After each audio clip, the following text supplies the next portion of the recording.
This week on the show, we have admin of Metal Gear Speedrunners, Plywood. How's everyone's week been?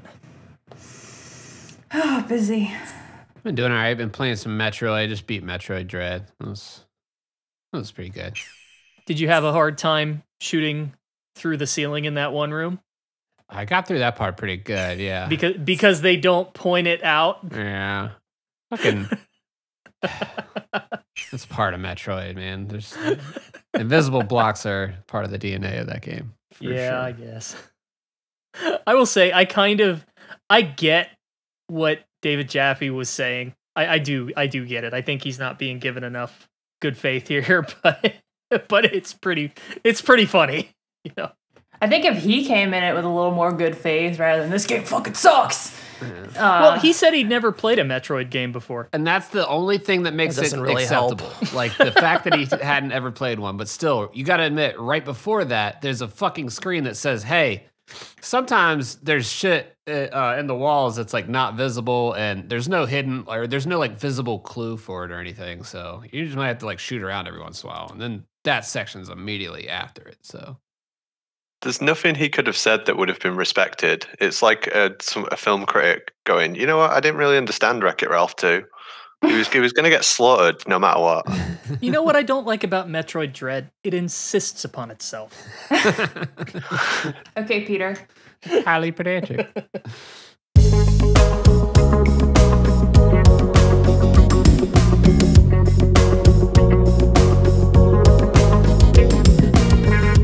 Hey, I'm Fingers. Yo, it's Apache Smash. Hey everyone, this is Days Ahead. And I'm Nitroid. You're listening to the Kojima Frequency.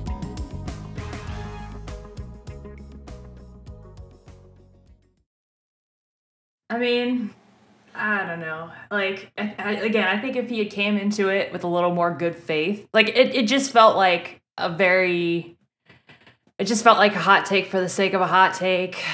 A little bit. I don't know. A little bit.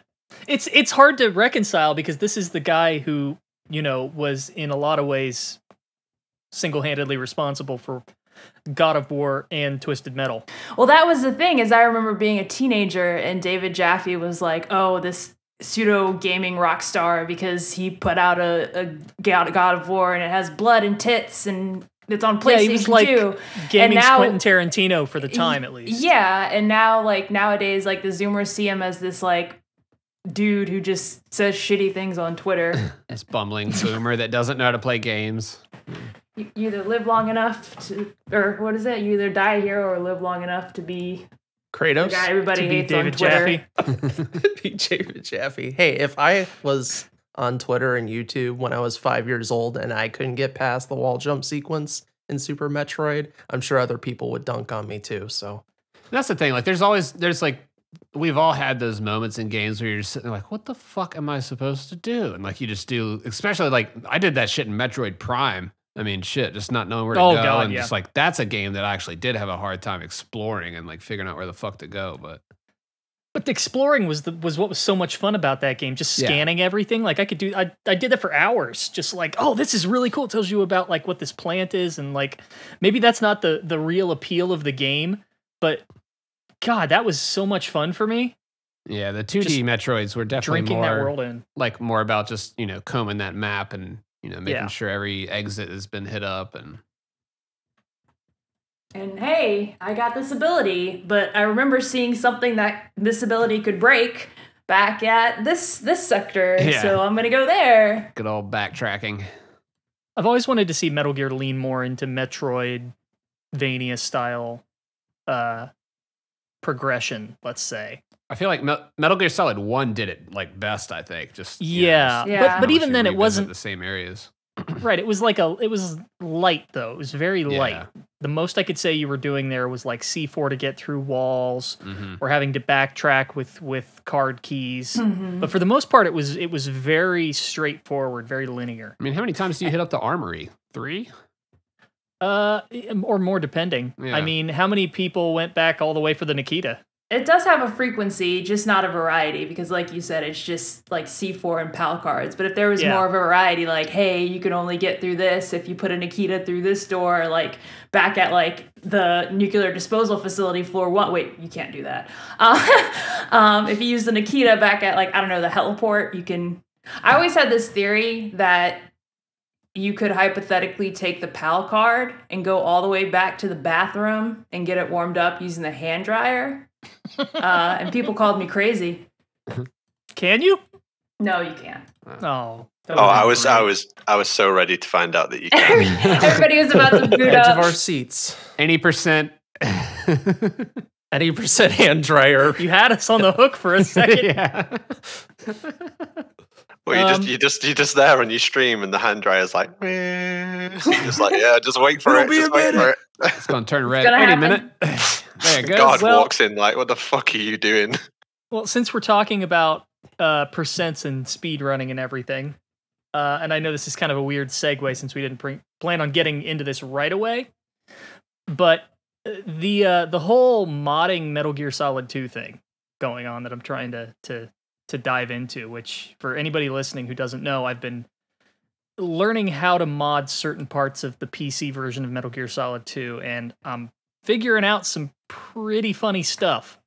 For example, yeah, so I gave Snake all of Fatman's animations, and now he's just skating everywhere with that kind of speed and all those animations, and he's completely unruly. Jet Set Metal Gear. Yeah, it kind of is.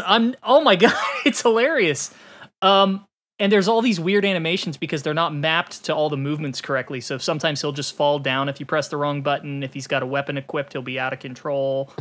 Things like that. And just, I'm learning enough of it that I'm pretty sure you could beat the game like this. So if I can get Fatman's model to replace Snake and Raiden, you could be looking at Fatman percent runs. I love that. We would definitely have a category extension for that. I would love to play the game as Fatman. Yeah, 2 weeks same. later, Fat Man run blindfold. Hell yeah. I genuinely do not think that would be possible.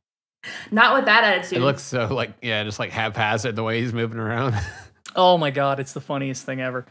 I gotta try Vamp next. I'm not even sure what he would do. Jump around on Nimbly Bimbly. You know, if he's anything like how he is in MGO2, I'm not going to know what the fuck to do, so. Oh, jeez.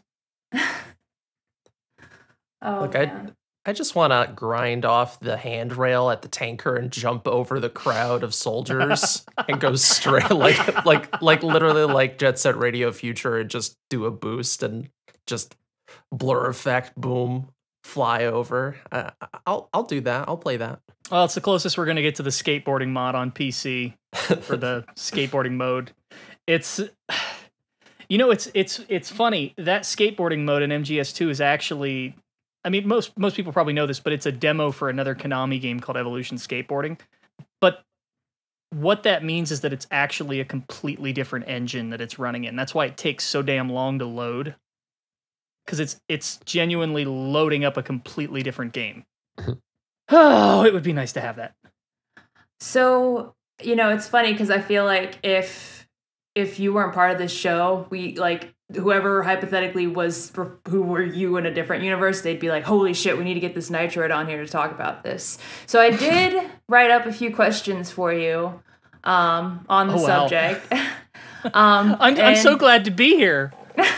Plywood, you're the new. I'm getting. I feel like my thunder's being stolen a little bit here.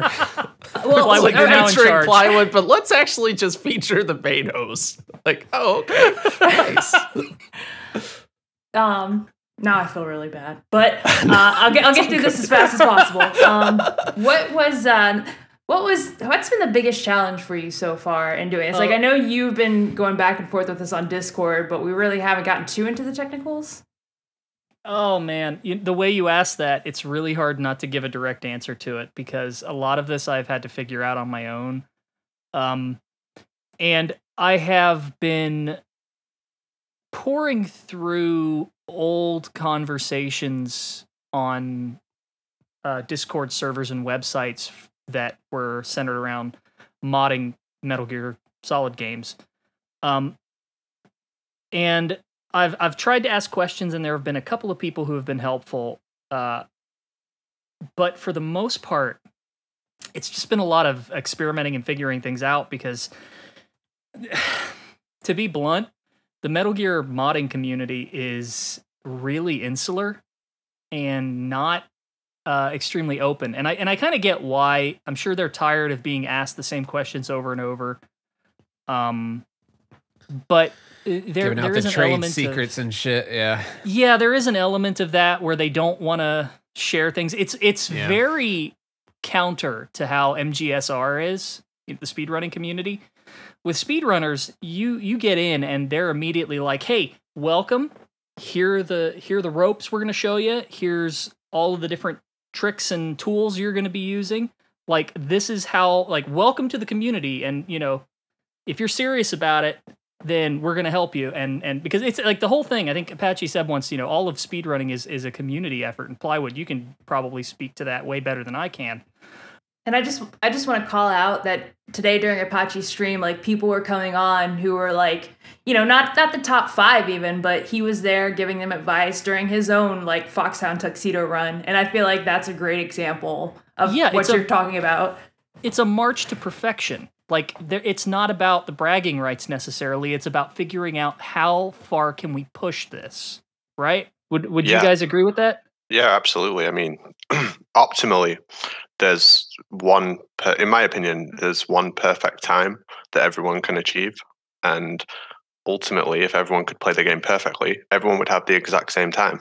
But it doesn't work like that. But we can only, but in principle, help it each other. does. Yeah. Like, that's the premise. That's the theory, right? Yeah, it's competitive when you race each other and you want to get the best time, but it really is about learning something new about the game. And to me, and that's how I've always approached MGS and Metal Gear Solid 2 in a way, because I want to know everything I can about these games and I want to be correct about it. I want to have correct information that can be substantiated. I want to know what I'm talking about. If I find out I'm wrong about something, then I will correct my belief on that. I want to know. And with the modding in particular, it's very difficult to do that because it seems like once someone figures out a secret, they're very hesitant to share it. It's kind of like those, like, it reminds me of those IT forums where you're like Googling the problem and you get to the forum and the guy's like, "I have this problem. Edit. I fixed the problem. Thanks, everyone." And he never tells you what the fix is. It's a lot of that. And so I sort of have to glean from conversations what they're talking about and figure things out. So, like, there has been, it's been very helpful in that sense. But in terms of specific steps, you kind of have to figure your way through it, and it is very frustrating when you try to ask questions and they just meme on you. Well, if you don't know the 10 herbs and spices and the arcane spells required to enchant Metal Gear Solid 2 PC, I mean, what's even the point? We don't need to teach you that. You have to figure that out on your own in the mountains, very secluded, and then walk down the mountain, sir, come into our community, say the right words, and then we'll open the door. And to be clear, speedrunning can be just like that too. Some people are very cagey about like explaining stuff or like providing information to other people. It's like, well, I figured it out on my own, so you better figure it out on your own too. And it's like, come on. I hate that. This is not.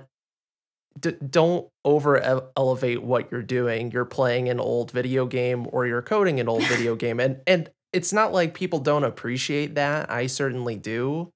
But if you want actually to have a community or, just not be an asshole, like, you just have to just be open, a little bit more open. You don't have to like, tell everyone everything the moment they come into a server. That's how you kind of make people afraid. But so you have to assume good faith until proven otherwise.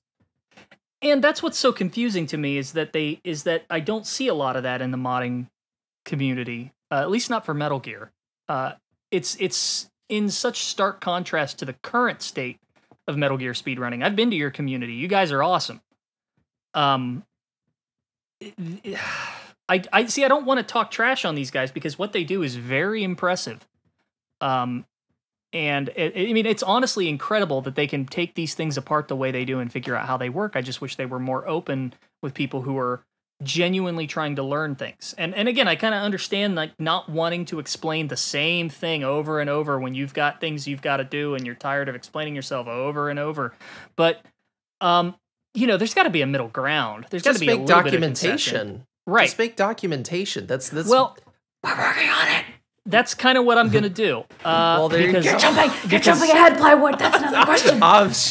Well, I didn't get the notes. I'm just like, well, I'm trying to find solutions here. Like, well, how about we have like some notes? I am not the most knowledgeable person in the world when it comes to reverse engineering something or figuring out how to take these things apart, but I've learned enough that I think I can come up with some kind of basic tutorial to teach people how to do some simple things like replacing models or animations or changing textures, things like, you know, changing text in the game, things like that. So some basic level modding, I can hopefully put something out there that'll teach people how to do those basic things. Once I figure out what I'm doing, like I'm still kind of fumbling around in the dark and just poking things here and there to kind of figure out what works and what doesn't. And I'll be honest, MGS2 is breaking a lot. You know, every other attempt, the game's crashing on me as I figure out, oh, okay, don't poke that. Right. So like it's still a process, but and I've still got a lot I got to learn, but I'm going to tell everybody what I've figured out and I'm going to explain how to do this stuff because I would love to see more people modding MGS2 or just Metal Gear in general, you know? Maybe this will inspire somebody out there to start, you know, who does have the skills that I lack to start cracking things open and sort of decentralizing that aspect of these games in a way that'll enable more people to create new content for them. I would love to see, I would love for there to be a day when like you can take MGS2 on PC and create your own VR missions or maps or custom models or anything like that. And like just Infinite Heaven for MGS2 PC. Yeah, really anything like that. And like I can see that happening even though I lack the skill to do it. And maybe someone out there's already pulled it off and I'm talking out of my ass. You know, if anyone from, you know, the modding community wants to correct me on any of this, you know, you are welcome to come on and you know, and chew me out. Please do. Because I want to learn. And I think a lot of other people do too. So please teach us. Can I shout someone out? Yeah. We have someone who is in the MGSR Discord, and their name is Wanted Thing, and they have been a modder for MGS1, and they've released some really cool tools for that game, like a route editor, like you can change like guard positions and stuff. I saw that. Like, I don't know if it's just some people are either it's insular or it's like social ineptness or what. I don't want to judge people wrongly. It's just like, you know, the Metal Gear community in certain ways is really fractured. And even though like speedrunning is its own niche, I'm kind of happy like we are open and welcoming because there's so much like toxicity in this community. Like we've seen this year in particular with all the rumors swirling. Like just make more connections. Be a little, you don't have to reveal everything. But, you know, I got annoyed when people ask me the same damn questions over and over again about like, how does ladder glitch work? Or how does God mode exploit work? It's like, just make the documentation and you don't have to go through the same rote QA stuff. I know Kojima would want us to build bridges. Just saying. I was going to say, I know streamers at this point who do a lot of those guide videos for other games like Dead by Daylight, more competitive games. Dead by Daylight, a competitive game. But they do like they on their stream everywhere. They say, read the FAQ, read the FAQ, read the FAQ. And I just feel like, you know, things would be a little more open if we did have that documentation. I'm trying to look at the situation with the best faith. Like, as far as I can tell, and again, if someone in the community wants to correct me on this, please do.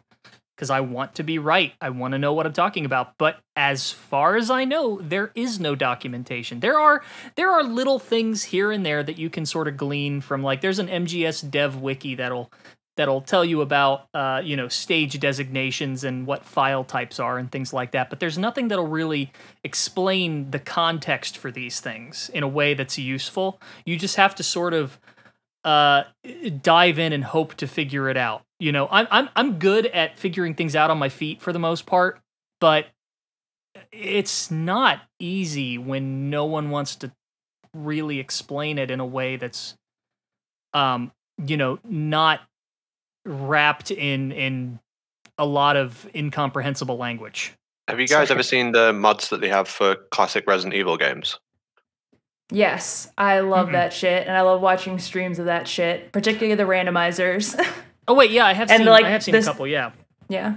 I've been watching a guy, my cousin who I live with is a huge Resident Evil fan, and he watches this streamer called Wolf DNC.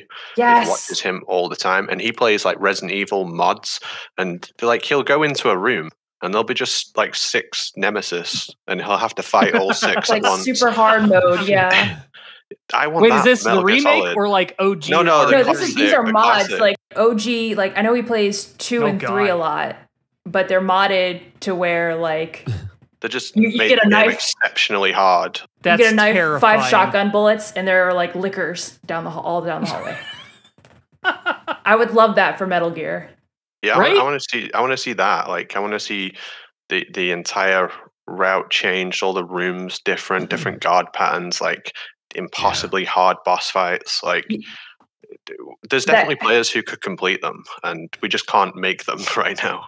That guard that like guards the PSG-1 door and the armory, just have one of him in like every armory door.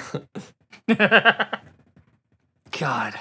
Now, speaking of sort of opening the Pandora's box, Nitroid, I'm sure if anybody's noticed your Twitter feed, you've been taking a lot of requests.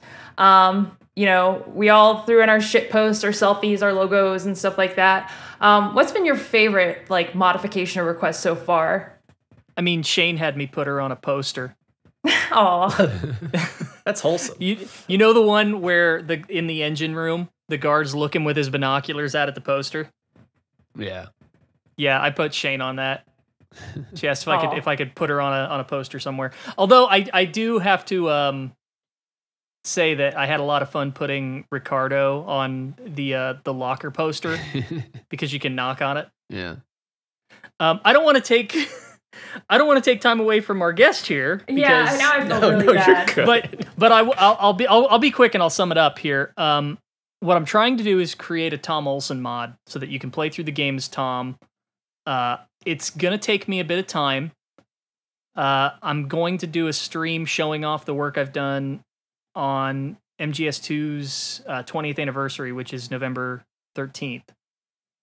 And I don't know what time yet. I'm gonna probably say that later, so I'll say that on Twitter more than likely. But the goal is to eventually make a mod that I can release you'll be able to play as Tom Olsen through the tanker and through the plant. It won't change the cutscenes or the audio or anything like that, but there will be a ton of Easter eggs through the game, just texture changes, text changes, things like that.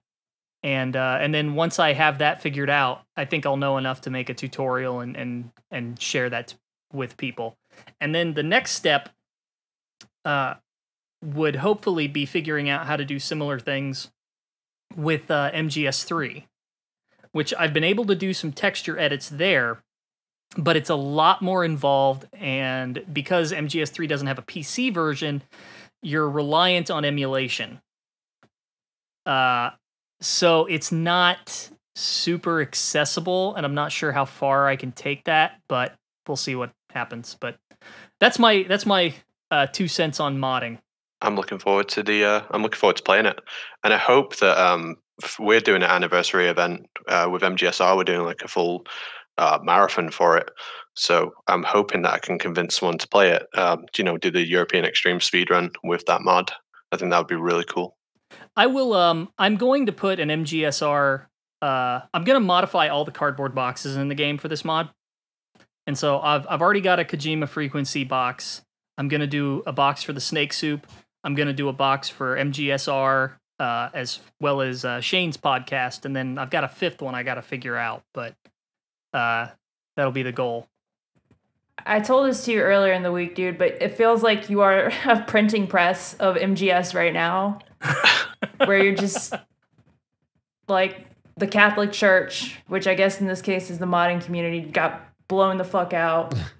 We might want to cut this. I mean, I don't know. look, I'm just some amateur who figured out how to do a couple of tricks. These guys, despite the fact that I wish they would share more, and I think they should, they're the real experts. They know what they're doing. They understand this game far more than I do, so I don't want to detract from the work they have done because it is impressive. I just wish they would be a little more open about it. Here.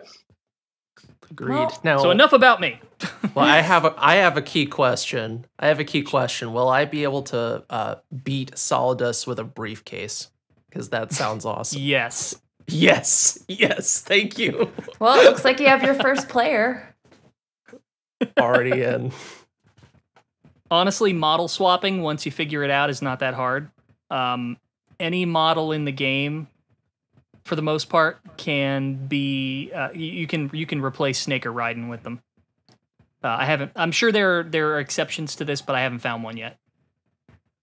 Yeah, Patchy, you were just talking about like the MGSR event that you're doing with that, but aren't you guys doing an event for UnMetal as well? We've done it. It's Okay, happened. cool. It's in the books. Yeah. Plywood, tell us about the UnMetal event. Yeah, so we did an event called UnMetal Unleashed, which was co-produced with the publisher and developers of UnMetal. Mm-hmm. It was an event raising charity for a charity that was near and dear to Fran's heart. That he previously was going to do a project for this charity through Kickstarter, but it failed. So this is sort of like bringing it all full circle, which was pretty exciting. And it was a 12-hour event. Basically, if you've ever seen or heard of Break the Record, it's similar to that, where you have a time set or trying to beat world record, and the time set to beat was 50 minutes in-game time, completing the game front to back on easy difficulty. And that time was met, which is very exciting.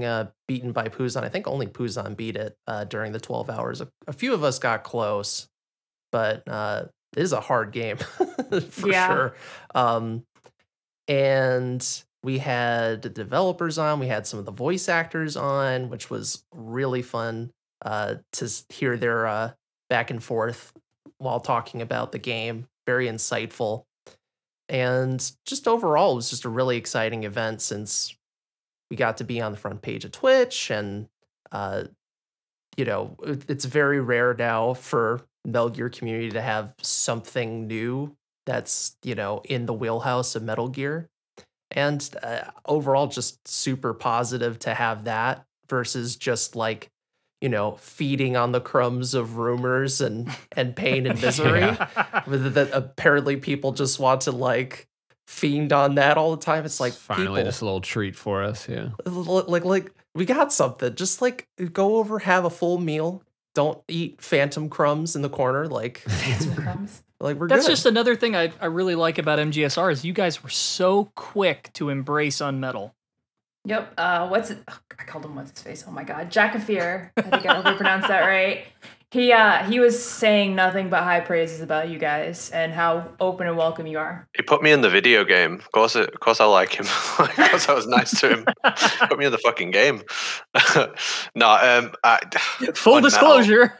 UnMetal. Like, can I tell a really sad story? Yeah, sure, man.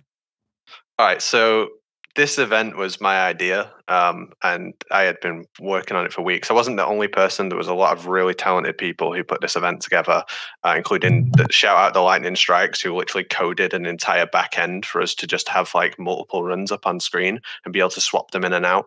Like, shout out to her because that was fucking amazing. So I was running in the event, I was hosting the event, and playing in it as well. I put 200 hours into that game, just practicing and getting good at it, because 2D is not my kind of. I don't play any 2D games apart from a bit of Ghost Babel, bit of Diminish Cap. I don't play any other 2D games. Fuck yeah. So it wasn't. Yeah, sick game. It wasn't my thing at all. So I'm putting hours and hours and hours into it. Every single day I woke up, if I wasn't playing UnMetal, I was talking about it. And then 2 days before the event, I got really, really sick. Like the most sick I have been for years. My stomach was killing. I was throwing up. I know now that I had food poisoning, but I wasn't sure at the time. Poison. Damn. It sounds like you've got food poisoning. Food poisoning is caused by eating poisonous food. And on the day of the event, I hosted the first block and I went to play and I just couldn't carry on. My stomach was killing. I couldn't sit at my computer anymore. So I had to drop out the event. All that work and practicing, I couldn't even play. Yeah, I haven't played the game since. I just feel really sad about it.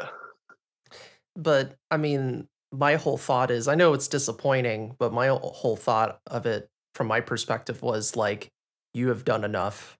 I know you wanted to play, but like Apache was like so pivotal in, because he was like our connecting point to the developers. So, you know, it's okay to take a break if your body can't handle it. We were like, no, people always have this speedrun. idea. Yeah, people have this concept. Like, I mean, and sure, if you're doing like a super long speed run, like an RPG, like that is kind of like an Iron Man sort of situation. You know, you have to plan that stuff out, but you know, you gotta take care of yourself first. Always, always.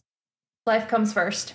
I think it was just because, like, it's never going to happen again. Like, it was a very strange occurrence or strange set of events that led to us having the ability to host that event, and like, you know, weeks of planning going into it, and like, I don't know. I feel like I missed out on it, and it sucks. It's not the worst thing in the world. It's just kind of a sad story, but it just sucks.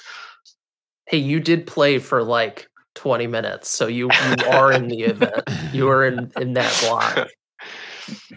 I think the coolest thing is like how much the voice actors loved the game, that they just wanted to come and sit in on the event and host, and they would ad-lib in voice lines from the game and stuff like that. They were, they were playing in character on the stream. Like, they just volunteered to do that. They're really, really cool people. See, now you should try to get like David Hayter or any of the other MGS voice actors to do the same thing. I don't know if they would or not, but that would be amazing. I bet they've heard of you, dude. I'm telling you. I considered asking a Metal Gear voice actor if they wanted to come my GDQ run, but in the end, I just decided I'd rather have the people who kind of like I had Mini Omega King and Jaguar King at my GDQ run. They were the people that were the reason that I could play that well.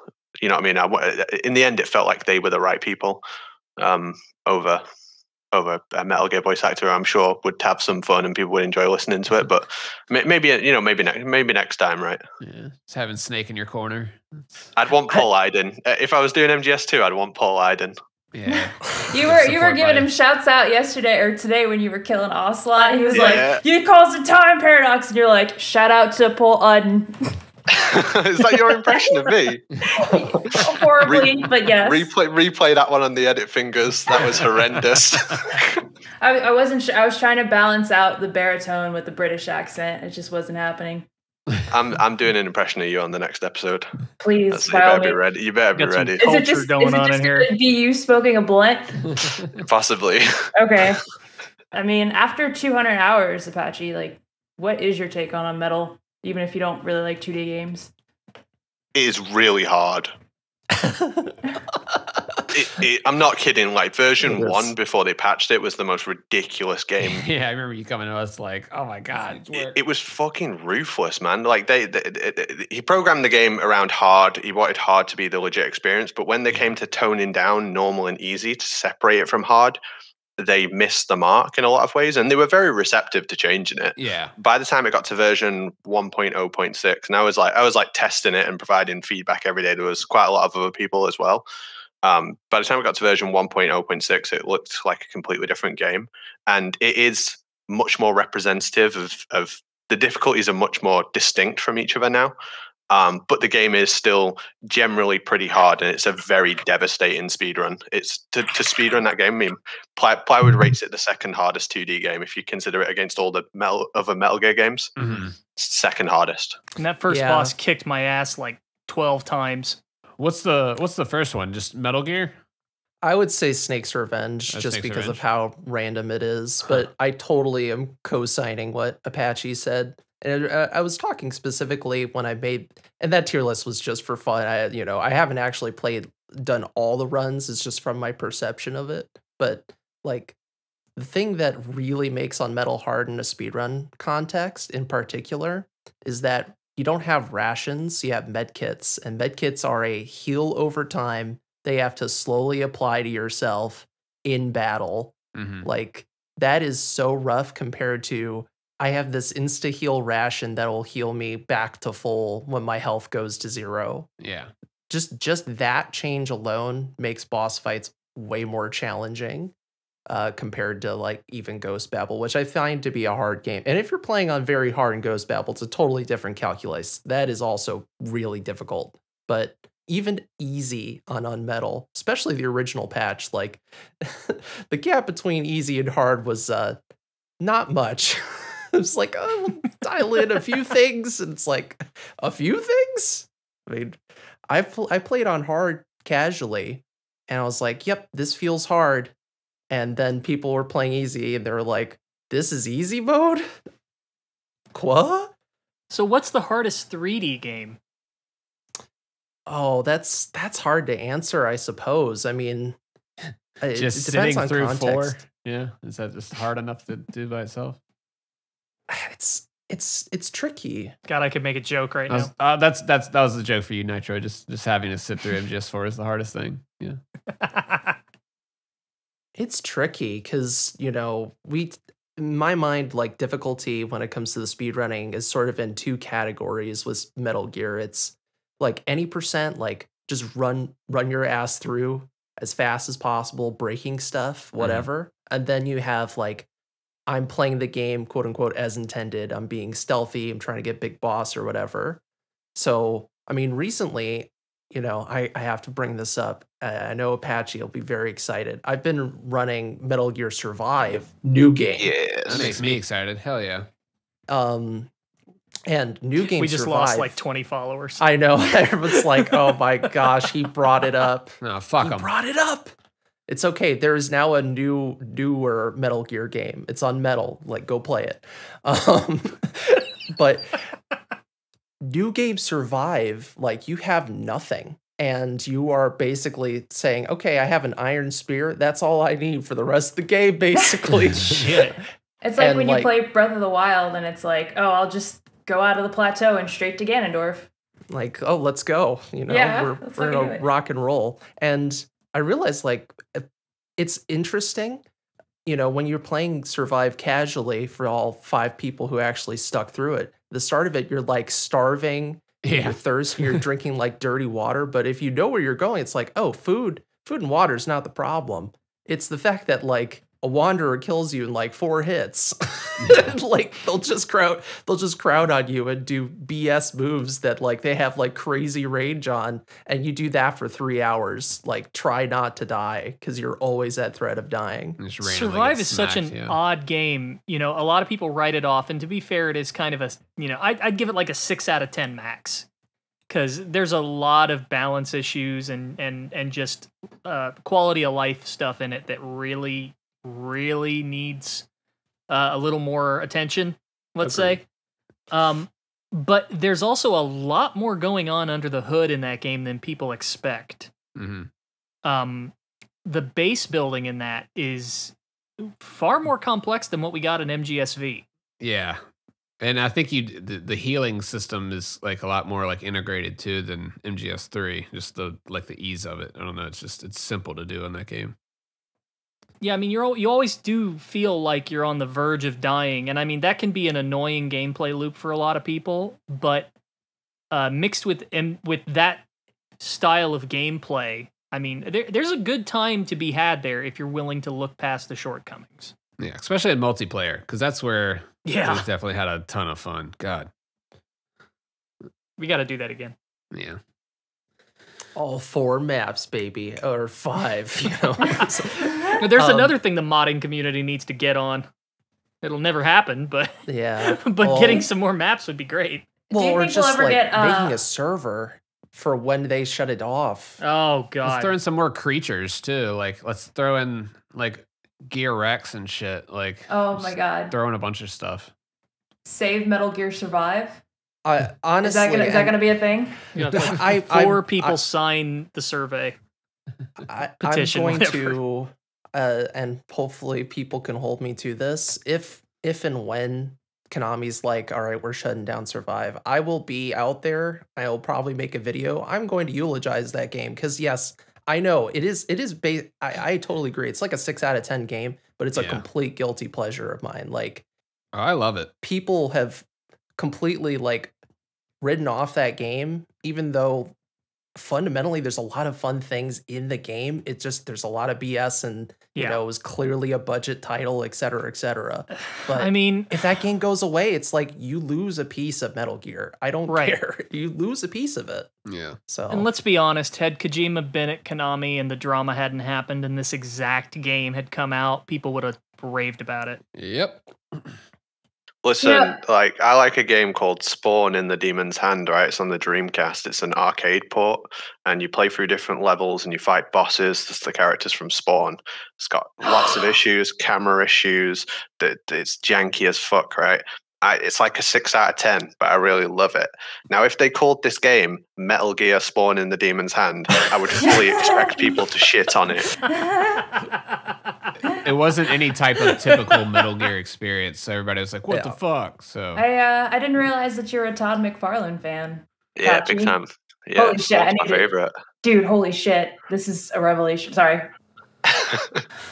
But I mean, I really want to play multiplayer with you guys, because stripping away the whole Metal Gear and controversy, it just looks like, you know, a mid-tier game that you find on Steam for $10 and you say, hey guys, this looks like a fun, let's get drunk and survive. Mechanically, it's pretty fun. Like the combat, especially once you level up and learn a couple moves, like just like the running attack and stuff like that. It's like you just have to unlock that a little bit later on. Every single negative review video I saw about that game basically just showed the reviewer using the spear and nothing else and saying, all you do is poke stuff. Yeah, it felt like they played only the first hour pretty much. Yeah, and they were like, fuck good job. this, and just didn't do any more. But it gets deeper as you go. It would be like someone reviewing Minecraft and saying, you know, I hate this game, you have to punch trees and it takes forever and okay, build an axe.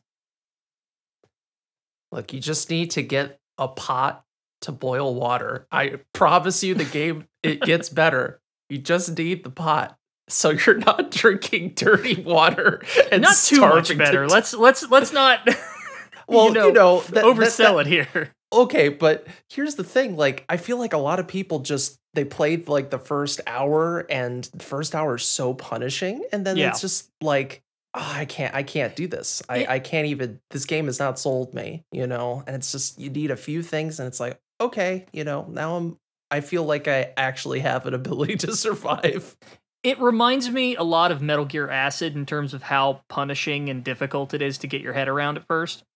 And it's such a shame that it didn't do better because the team at Konami that makes the Metal Gear games, and you know, most of the developers who have worked on Metal Gear over the past 20 years are still there. They did not all leave with Kojima. But this is a team that always seems to do better on the second pass when they figure out where their mistakes were. Compare Metal Gear Acid to Metal Gear Acid 2, Metal Gear Online to Metal Gear Online 2, Zone of the Enders to Zone of the Enders 2, Portable Ops to Peace Walker, so on, right? Had they been able to make another Survive game, they probably would have ironed out most of these problems and it would have been a blast. Marketing and bad timing is their worst enemy when it comes to how this game did. And, you know, I kind of wonder if they should have sold it as an expansion to MGO3 instead of a standalone thing. Because most of the hate for this game comes from people who assume that it's like a sequel and part of the story. or canon at all. Yeah, that's the thing. They're very clear about it, and yeah, it just. Are you saying that they shouldn't have wrote Metal Gear on it? Because you're right, they shouldn't have. That's all they had to do. That's honestly, I think the game would have been way more successful if they didn't write. They could have wrote from the same people who made Metal Gear. Here's something completely fucking different. I don't know. From the Fox engine. There's wormholes in the Phantom Pain, though. I'm the guy who wants Metal Gear Kart, you know? Like, do the weird stuff. Bring it on. Konami, they can still put Metal Gear shit in it. They put Metal Gear shit in Bomberman. Like, they can do what they want. The Snakes in Smash. The floodgates are open. The game was poisoned from the start, and that's, you know, if people are having that perception, the game is just not going to be successful. It was kind of wrong place, wrong time in a lot of ways. But I totally agree with you that they always do it better on the second pass, and like Acid 2... Like Acid 1 walked so Acid 2 could fly. Acid 2 is such a fun game, and you compare it to Acid 1 personally, it's like, man, this is clearly a launch title, first draft kind of game, just because of how sluggish everything feels compared to A2, where they cleaned up the HUD and they cleaned up all these things. And Survive has a lot of those kinds of feelings of, man, why didn't you have single player co-op? And wow, like, why are there only 5 maps? That would have been amazing single player co-op for that game. That would have helped out so much. And why does it take me an hour to harvest water from the lake? Or it take an hour to get through all the goddamn tutorials, like just like sifting through that menu part. Yeah, there's parts. It's not a perfect game for sure, but I definitely had more fun with it than, you know, just I dropped like probably more than 200 hours in that game, just in the multiplayer, just having fun. So I mean, there's something satisfying about calling the Shagohod. All right, good. I did not get eaten by the wolves. I didn't get eaten by the wolves here when I brought up. I know. Like 10 minutes of talking about Survive. Oh God, I need to get the flame retardant. Yeah. But can you imagine if after all these rumors the whole fucking year, and they're sitting there and then Konami has a fucking presentation, it's Survive fucking 2. There's a handful of us that'll be like, yes, finally you'll fix these problems. I'm one finger in that handful right there. Yeah. I'm still holding out for Acid 3, but that's never going to happen. That'd be awesome too. Or Rising 2. I'll take a Rising 2 for sure. I'll take a Rising 2. Acid 2 sold like 8 copies. Yep. I can't work out why they haven't made Rising 2. I don't get it. Like, Rising sold really well. Loads of people love Rising. People think it's great. I don't personally. I think it's trash. But like, there is the game sold well. Just make another one. Like, that was a fun action game. Like that was another game that I kind of disassociated from like Metal Gear and was just like, all right, it's a cool action game. I'll have fun with that. And Survive was just like, all right, this is a cool zombie horde tower defense game. All right, cool. I mean, Kojima was pushing for Rising 2. He even like pitched an idea to Platinum and said, you know, hey, make it a Gray Fox game where he's fighting nanomachine zombies, which incidentally is what you fight in Survive. Yeah, just saying. Maybe Survive was Rising 2 the whole time. Wow, I never thought of that. That's gonna make people mad. The rules of nature. You gotta. Someone is like furiously like, well, I'm gonna tell him what I. You're welcome.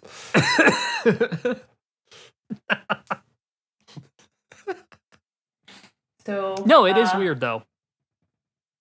It's crazy how we went from UnMetal to Survive. I feel like. That's why you brought me on, right? Yeah, we just wanted to talk about Survive. No, sick.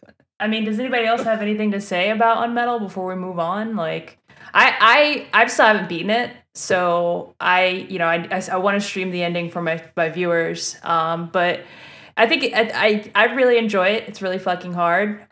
There are some parts that are a little oppressive, but I'm enjoying it. I don't know how much I'd feel about a second run through though, because I feel like a lot of the comedic elements, the subversive elements, they might not hit as well, or they might not have that same like effect the second way through. But gameplay wise, I might be interested in giving it another run through. That's exactly what I said about it, and I'm not going to spoil anything, but like the nature of the jokes, the nature of the comedy in the game means you play it once and then you're in on the joke, and you can't. I don't think it has like a replayable story. I think the gameplay it has a lot of replayability. Obviously, I've completed the game hundreds of times, not hundreds of times, but a lot. like I don't think the replayability is in the story. I think it's in the collectibles and the achievements and the challenges. And I hope they make a second one. I really do hope they make another one. We need UnMetal Integral with VR missions, and maybe an editor. This game would kill with VR. It would be so good because the guns, the weapons feel great. The movement feels great. Like, just give us some stages and some timers, man. That'd be so fun. Or put a level editor in if that's possible. Hell yeah. Like, a lot of people say the shooting range, like, target boss is, like, really fun, and you could do stuff like that in a VR setting or have, like, a score attack of, like, turning and shooting targets. Like, I totally can see it. But I would love to see an UnMetal 2. There are things that bother me about the game. I have quibbles, and I feel like the story being kind of like, it is entertaining and amusing the first time around, but like, there's very few people you call on the radio. Like, I'm not a big fan of the antagonist. Just kind of find him annoying. Stuff like that.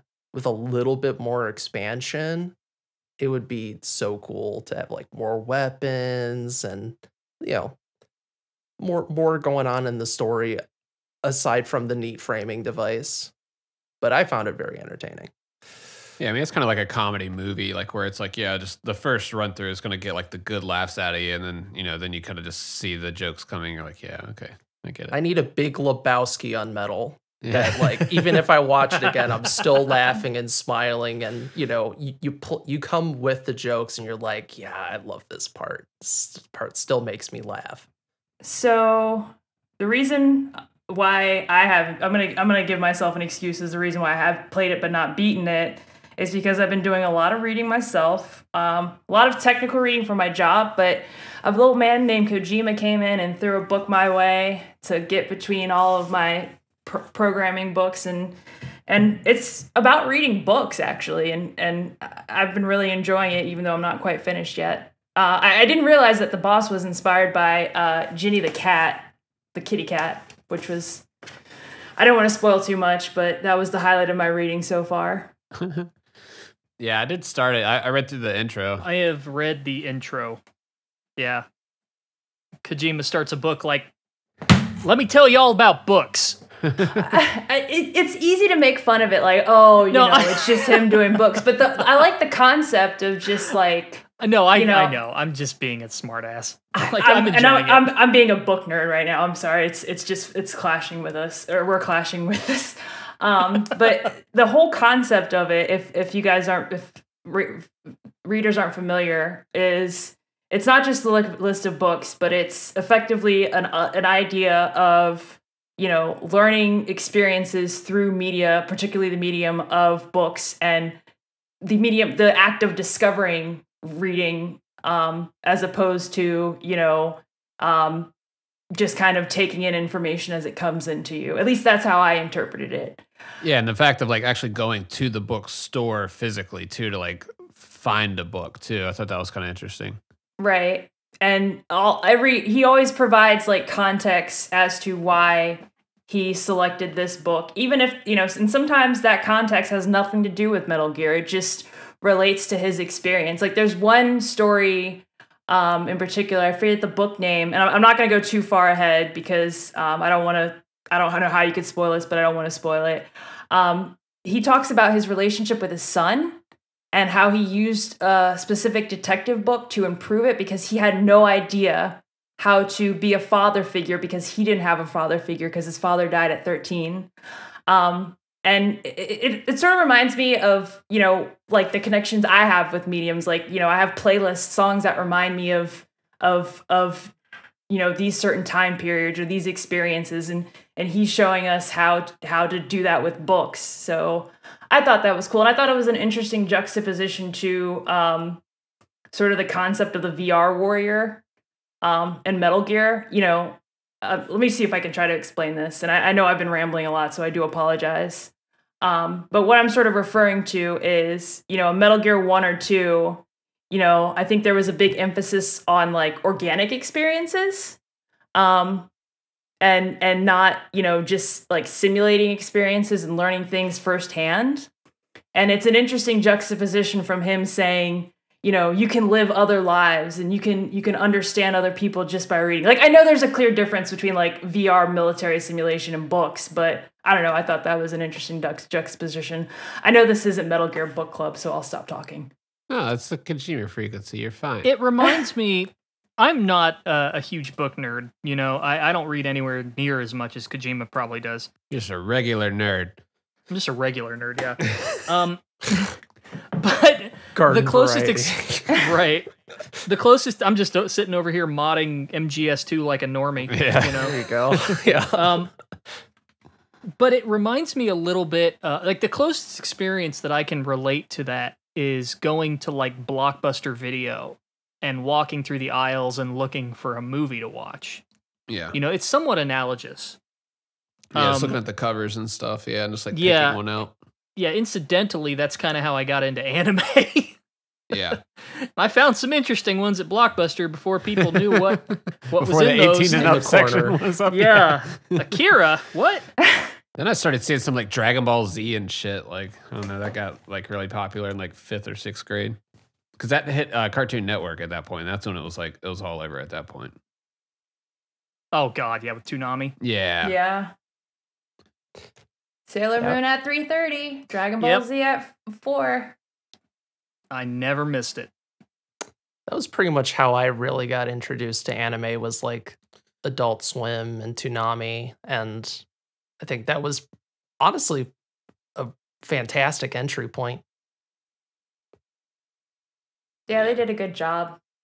Oh, I discovered, actually, browsing through Sam Goodies in the 90s, I discovered the Toonami soundtrack. Oh, fuck yeah. And yeah, that was... What is that? It's I'll send you a copy of it. It's called Deep Space Bass. It's all of the, you know how they had those intro songs? Yeah, those were awesome. Before the animes? It's just an album of those. Oh, dude. Sick. I want to hear this. That sounds great. But again, you know, I was just browsing through a Sam Goody. If you Zoomers don't know what that is, it's where they sold music on physical disc. We used to listen to music on physical disc that were like CDs that were like circles. Anyways, I was just walking around looking at albums, and I saw that album, and Kojima mentions like sometimes you just find something that you immediately connects to you, and then sometimes it's just a coincidence that you find something. But this was definitely a fuck yeah, this is hitting me good. Like you immediately knew you had to have it. Yeah, this was that end of the spectrum. You know, my wife was actually briefly on Toonami. Ooh. I kid you not. Because she sent in some fan art as a kid, and it got on. Nice. Hell yeah. And I just wanted to brag about that, so there you go. It's good. It's good brag. It's some pretty wicked DBZ art. Unfortunately, they don't send it back, though. It goes into the Toonami void of space. Yeah. Somewhere Tom is just holding on to it. Just a pile of fan art. Just got a binder. Yeah. I have not read any of this book, but I'm very happy that Kojima, I hope he writes more books, because it feels like a medium that suits him really well. I mean, he's done tons of interviews. Yeah. And of course, he's written tons of games. But, you know, as far as like his perspective, people psychoanalyze and like, you know, pick apart all of his games to an insane degree. Just his trailers, people will speculate wildly about it. And look, like, if you want to learn about his method and how he approaches things and his mindset, you know, if he writes more books, in his twilight years, that would be a book worth reading. Like that, it's like, well, let me tell you about my career. And of course, you know, memoirs and stuff like that, you know, the factual nature of it can get a little bit hazy because you're talking about memory and, you know, you're, you know, analyzing your career at the end rather than near the beginning.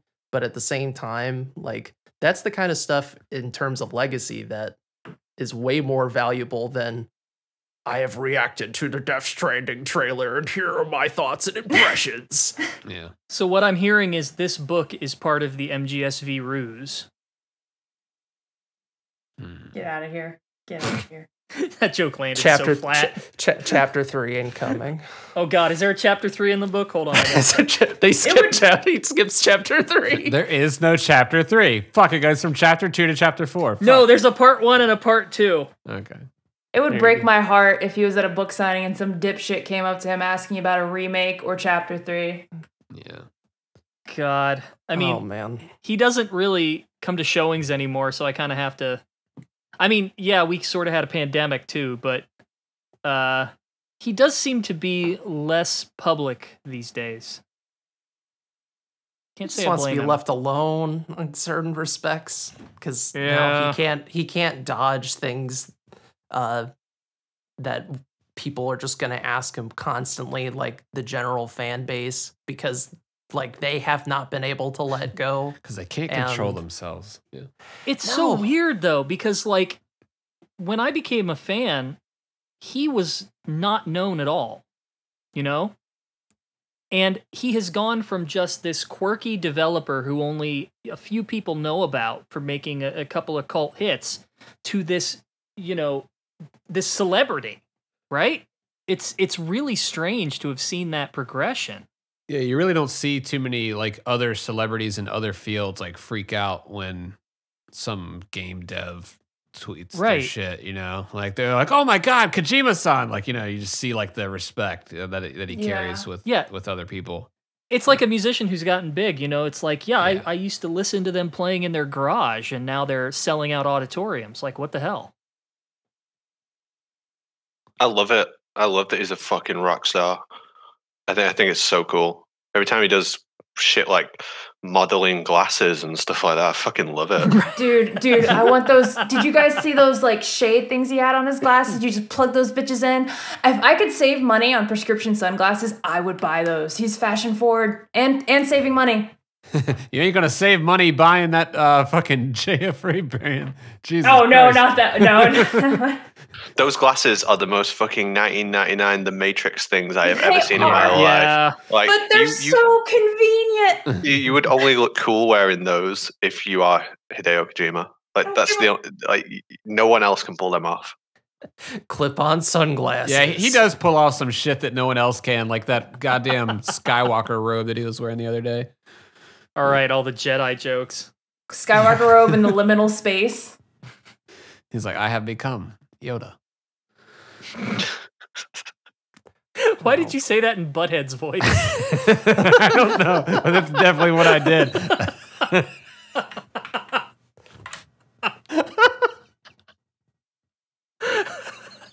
Some things are just completely unexplainable. They just happen, and you just have to feel it, you know? That's the present moment, all right? But I gotta say, though, like, if he's so fashion forward, why is my mom not fashion forward using clip-on sunglasses on her prescriptions to save money? I mean, Well, next episode, we're definitely going to be talking about this book because it's going to take me a while to get through it. Yeah. It's literally so, making again- me do homework. I can't believe Yep. this shit. I Book gotta write a fucking report. book report. Look, dude, I'm really sorry for going off like that. I was the kid in school who got in trouble for reading ahead of the book and spoiling it. Why for would you everybody get in else. trouble for that? Because teachers are dipshits, man. I don't know. Yeah, I did have that happen too. you're going above and beyond. How dare What you are you read doing? outside of school hours? Like, because they wanted to say, like, because we have to tell you our interpretation of it, and you might Yep. misinterpret it. And I was like, yo, what the fuck? Why are we reading it? What's then? the point of reading? Yeah, the point of exactly. it? Yep, and that's This kind is of not what Kojima would have wanted. I think what's cool about that is like that is kind of what Kojima talked about. He was like, you might read a book and you might think it's a stinker, you know, and I might think this is a hit. And he's kind of saying like the way that he does his game design, like he kind of picks apart the couple of things that he thought like, you know, he's like those 1 out of 10 hits. He's like, let's take from those and kind of Yeah. look, you know, the approach there. Well- I thought that was kind of cool. Well, on the subject of hits, I would be remiss if I didn't mention this. He, you know how he's always showing off books that he buys or media or gifts that he gets and everything, right? Yeah. Well, he recently got a book on a recommendation, and it's one of my favorite books. It's called Blind Sight. Yeah, you recommended that to me. I bought it and I started reading. I got about a chapter in. It's good. Yeah, it's a hard read. Yeah. It's if we're talking the hardness scale of sci-fi here, this is like straight fucking diamond. I mean, the guy who wrote it majored in marine biology, so I mean, he's not screwing around, and he tries to bring real science into everything he writes. And this book in particular is one of the most terrifying things I have ever read in my life. Like, I had to put it down at one point. It freaked me out so bad, and I've never had that experience reading a book before. And Kojima has now read it, or is currently reading it, and we're probably fucked. Yeah, if you've read this book, then these are not ideas that you want Kojima to have, because he may run with them. But I do recommend anybody out there who's interested in science fiction to read Blind Sight. It's a hell of a book. It is sort of an analysis or an exploration of the nature of consciousness, and it goes a lot of scary places. But it is a bit of a difficult read. But once it gets going, man, it'll scare the hell out of you. And that's by Peter Watts, right? Yeah. Cool. God damn it, I just looked at the notes. Motherfucker. All right. Plywood, we appreciate you coming on, man. If people want to find you on Twitter and stuff, and they want to follow you, where can they find you at? Yeah, so on Twitter, I'm at Plywood Gaming.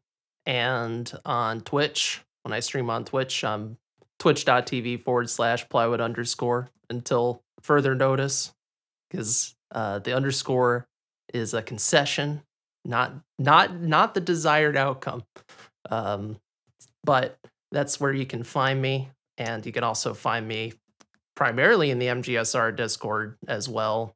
And obviously, we already got a MGSR person on here, so you don't need to hear me say too much about that. But you got a man on the inside. Yeah, like the speedrun power on this. If you added one more person who's a speedrunner in this, y'all would have fucking majority. We'd be fucked. Yep. Yeah, it would start flipping on its head, and you don't know what kind of the speedrun frequency. Yep. Well, I mean, I come on when you start talking about what with who. So like Kojima you don't know frequency any percent. Yep. 5-minute podcast. Let's go. Boom. You just have to edit it all into chipmunk voice very fast. I know, do that. There you go.